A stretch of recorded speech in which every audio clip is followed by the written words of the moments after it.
Grand seigneur parmi les elfes et sage parmi les premiers-nés, aujourd'hui nous allons enfin parler de Thranduil. Ah, et restez jusqu'au bout, j'ai quelques trucs à dire en fin de vidéo. Thranduil, également connu sous le nom de Grand Roi des Elfes, était un elfe venu de Doriath au premier âge. Il était le roi des elfes sylvains de la Forêt Noire. Thranduil était le fils d'Orofer et le père de Legolas. Le nom Thranduil se traduit du Sindarin par printemps vigoureux. Thranduil vivait en harmonie avec la nature, portant une couronne de fleurs des bois ou de baies d'automne et de feuilles rouges selon la saison. Sa bannière était de couleur verte. Il aimait la forêt, même si elle était sombre et dangereuse en de nombreux endroits, et il aimait chasser et festoyer parmi les arbres avec son peuple. Il se méfiait des étrangers, bien qu'il ait eu des relations d'affaires avec les hommes d'Esgaroth. Et il ne s'intéressait pas forcément aux affaires du monde au-delà de la Forêt Noire, à moins de partager un ennemi commun ou de faire du commerce avec leurs parents dans le sud ou les hommes des pays lointains, sûrement une allusion au Gondor. Il avait un penchant particulier pour les pierres précieuses blanches et voulait en acquérir toujours davantage. Si le roi elfe avait une faiblesse, c'était pour les trésors, surtout pour l'argent et les pierres précieuses blanches. Bien que son trésor soit somptueux, il en voulait davantage, car il n'avait pas encore un aussi grand et beau trésor que les seigneurs elfes de jadis, peut-on lire dans le Hobbit. Malgré cette faiblesse, il était sage et ne voulait pas déclencher une guerre au risque de la vie de son peuple pour un simple trésor. En témoigne cette déclaration: « Je m'attarderai longtemps avant d'entamer cette guerre pour l'or, espérant encore que quelque chose apportera la réconciliation. » Parlons à présent de son histoire. Thranduil est un des Lathrim, c'est le nom que portaient les habitants du pays de Doriath au premier âge. Il a donc vécu sa jeunesse aux côtés du roi Thingol. Après la destruction du Beleriand et la guerre de la Grande Colère, la plupart des exilés Noldor et les restes des elfes du Doriath et Osiriand se sont réfugiés en direction de l'est vers le Lindon. Les Valar réitérèrent leur invitation à ces elfes au pays immortel, mais Thranduil, parmi beaucoup d'autres, ne voulut pas et resta dans la région de Lindon. Beaucoup de Sindar quittèrent le Lindon et voyagèrent vers l'est avant la construction de Barad-dûr en l'an 1000 du second âge. La première mention de Thranduil est faite à cette occasion, lorsque lui et son père, Orofer, arrivèrent en l'an 750 à Verbois-le-Grand. Orofer fut désigné par les siens comme seigneur des elfes sylvains et fonda le très connu royaume des bois, qui à cette époque n'était pas du tout le royaume qu'on connaît dans le Hobbit, mais un truc beaucoup plus petit. Les elfes du royaume des bois ont rejoint la dernière alliance, et au cours de l'année 3434 du deuxième mage, Thranduil a suivi son père et de nombreux elfes légèrement armés et affreusement peu protégés dans la guerre de la dernière alliance. Dans la bataille de Dagorlad, Orofer fut tué lors du premier assaut sur le Mordor. Se précipitant dans son orgueil à la tête de ses guerriers les plus endurcis avant que Gil-galad n'ait donné le signal de l'attaque. Son fils a survécu, mais au cours de la guerre, les 2/3 de son peuple ont péri. Après le siège de Barad-dûr en 3441, toujours du deuxième âge, lorsque Sauron fut vaincu, Thranduil ramena le reste de son peuple au nord dans le royaume des bois où il fut couronné roi à la suite de son défunt père. Au retour de Sauron, déguisé en nécromancien, vers l'an 1050 du troisième âge, le sud de Verbois devint un peu plus dangereux et de plus en plus. Ces créatures maléfiques telles que les grandes araignées vinrent y habiter, et la forêt fut bientôt connue sous le nom de Forêt Noire. C'est ainsi qu'on la nommera à présent. Le peuple elfique de Thranduil se retira au nord de la forêt, et tous ces elfes créèrent là, près de la rivière de la forêt, un grand royaume. Thranduil fit creuser ses salles sous terre, en partie en mémoire de sa jeunesse et des fabuleuses salles de Menegroth en Doriath. Voici comment Thranduil se retrouva à la tête d'un royaume souterrain rappelant le Doriath au nord de la Forêt Noire. En 2941 du troisième âge, Thranduil et certains de ses gens festoyaient dans les bois, comme ils en avaient l'habitude, lorsqu'ils furent dérangés à plusieurs reprises par un groupe de nains. Après la troisième perturbation, les elfes capturèrent Thorin, qui refusa de révéler à Thranduil la raison de leur voyage à travers la forêt. Après leur bataille contre les araignées, le reste de leur compagnie fut également capturé par les elfes. Suite à leur échec répété à expliquer leur présence sur les terres du roi, Thranduil a placé tous les nains dans des salles, sous clé. Ils s'échappèrent cependant avec l'aide d'un hobbit, Bilbon Saquet, vous le savez déjà. Le hobbit avait échappé à la capture en utilisant son anneau magique, comme vous le savez déjà, évidemment. Après l'évasion des nains, Thranduil reçut un message des elfes des bateaux, qui remontaient la rivière de la forêt. Il était donc maintenant au courant de la quête des nains qui consistait à reprendre Erebor. En apprenant cela, il déclara à ses officiers « Aucun trésor ne reviendra par la forêt sans que j'aie mon mot à dire ». Il pensait que les nains étaient incapables de tuer le dragon Smaug.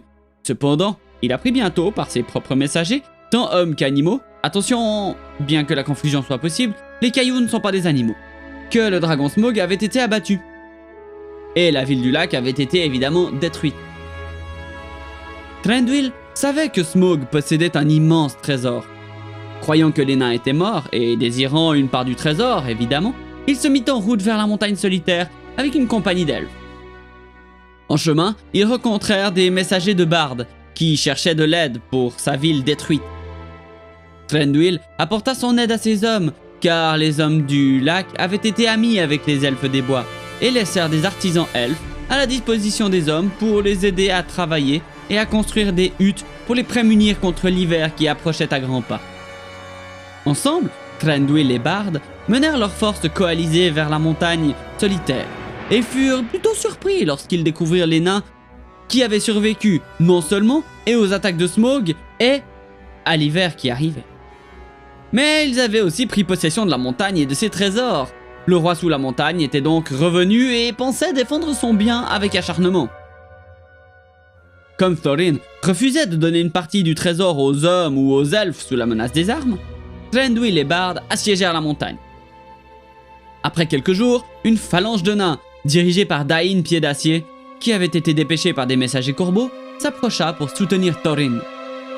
Mais 2 soirs avant son arrivée, Bilbon se présenta devant Thranduil et Bard, en apportant l'Arkenstone, un grand joyau que Thorin appréciait par-dessus tout, afin de rendre Thorin à nouveau ouvert aux négociations. Thranduil fut impressionné par Bilbon et le pressa de rester afin d'éviter la colère de Thorin. Mais Bilbon retourna chez ses amis, et le lendemain matin, Bard et Thranduil entrèrent en négociation avec un Thorin en colère qui accepta de payer 1/14 de la part du trésor en échange de la pierre, le 14e de Bilbon en fait. Thranduil hésitait à entamer une guerre pour l'or comme je l'ai dit plus tôt, mais lorsque les forces de Dain arrivèrent le lendemain, avant que l'échange ne soit fait pour l'Arkenstone, les nains se mirent à attaquer l'armée des elfes et des hommes sur le champ. À ce moment, les orques des monts brumeux et des montagnes grises, sous le commandement de Bolg, arrivèrent près de la montagne afin de se venger des nains et, peut-être, de s'emparer d'une part du trésor. Mais il est aussi difficile de comprendre l'esprit malade et tourmenté d'un orque que celui d'une star de télé-réalité. L'armée était accompagnée d'une nuée de grandes chauves-souris noires de Gundabad. Après un conseil houleux entre Thranduil, Bard et Dain, sous le conseil de Gandalf évidemment, les 3 commandants se mirent d'accord sur le fait que les gobelins étaient les ennemis de tous.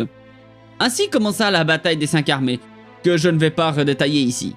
L'armée de Thranduil était donc positionnée sur le versant sud de la montagne, et ils furent donc les premiers à charger. De nombreux elfes et alliés ont été tués, et les choses semblaient s'assombrir lorsque les aigles et Beorn sont arrivés sur le champ de bataille. Ils ont renversé le sort de la bataille, et elle a été gagnée. Thorin est mort peu après la bataille. Thranduil déposa Orcrist sur la tombe en signe d'adieu et de pardon au roi sous la montagne. Les vainqueurs se sont partagés le trésor, et Bard a donné à Thranduil les émeraudes de Girion, seigneur du Val, un bien précieux des hommes de Dale. Lorsque Bilbon et Gandalf ont fait leurs adieux à Thranduil, Bilbon lui a donné un collier d'argent et de perles. Thranduil, quelque peu étonné, donna au Hobbit le titre d'ami des elfes et avoua par le même temps à demi-mot qu'il avait eu connaissance du Hobbit chez lui par son ombre. Nous ne saurons jamais si c'est vrai ou simplement une hypothèse de la part de Thranduil. Il retourna ensuite avec le reste de son régiment dans le royaume du Nord de la Forêt Noire. Le 21 mars 3018, Aragorn et Gandalf livrèrent Gollum comme prisonnier à Thranduil. Mais en juin, il échappa à la vigilance des elfes et s'enfuit. Thranduil envoya son fils Legolas à Foncombe pour en informer le seigneur Elrond. Pendant le conseil d'Elrond, Legolas fut choisi comme l'un des 9 membres de la communauté de l'anneau, comme vous le savez. Un autre membre de cette communauté était le nain Gimli, le fils de Glóin de la compagnie de Thorin, qui avait été emprisonné auparavant par Thranduil. L'amitié sans précédent entre l'elfe et le nain a permis de réconcilier le peuple de Thranduil et de Dain. Vous imaginez, c'est pas rien, hein? Le 15 mars 3019, l'armée de Sauron de Dol Guldur attaqua la forêt noire, et il y eut une longue bataille sous les arbres, et les bois furent incendiés sur de nombreux hectares. Mais à la fin, Thranduil fut victorieux, et, après la chute de Sauron, les forces du Seigneur et de la Dame des Galadrim, Galadriel et Celeborn, prirent d'assaut Dol Guldur et jetèrent à bas ses murs, nettoyant finalement toute la forêt de toute la présence maléfique qu'elle avait accumulée au cours des années.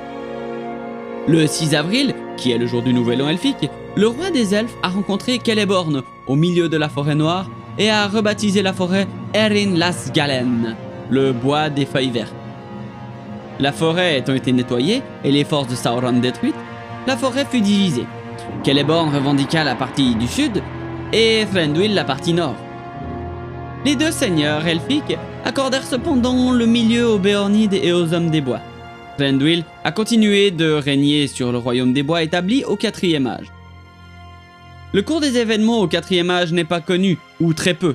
Le destin de Thranduil est donc teinté de mystère, comme celui de la Terre du Milieu entière après les événements de la guerre de l'Anneau.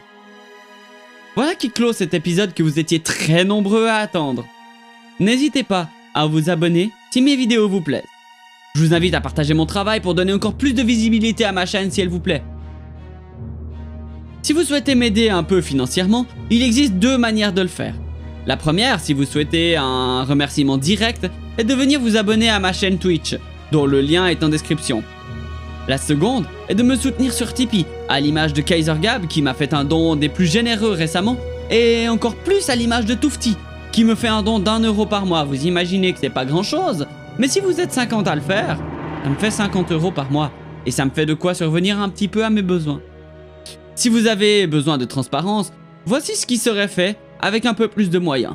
Je prendrais par exemple une caméra de qualité supérieure, afin de vous montrer ma tête plus souvent en vidéo.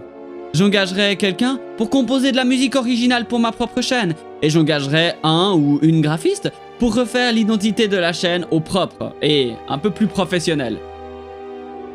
Mais je vous remercierai jamais assez d'être là tous les lundis au rendez-vous pour un tour en Terre du Milieu, et un partage vaut mieux que 100 abonnements. Voici, pour finir, mon programme Twitch de la semaine. Mardi, on démarre sombrement avec Dark Souls 3. Je cherche à obtenir tous les succès du jeu, et peut-être que j'attaquerai le DLC de Ring City, si vous êtes assez nombreux. Mercredi, pour la soirée Seigneur des Anneaux, nous jouerons avec Galethorn, selon votre choix.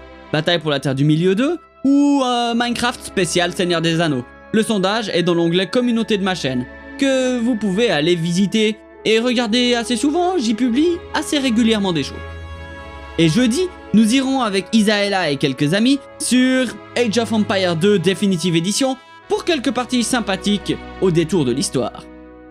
N'hésitez pas à me dire si vous voulez voir quelque chose de particulier en stream, je reste à l'écoute. Et voici l'annonce que je désirais faire. Mercredi 17 février à 20 h, je vous invite tous et toutes à suivre un quiz Seigneur des Anneaux que je ferai sur ma chaîne.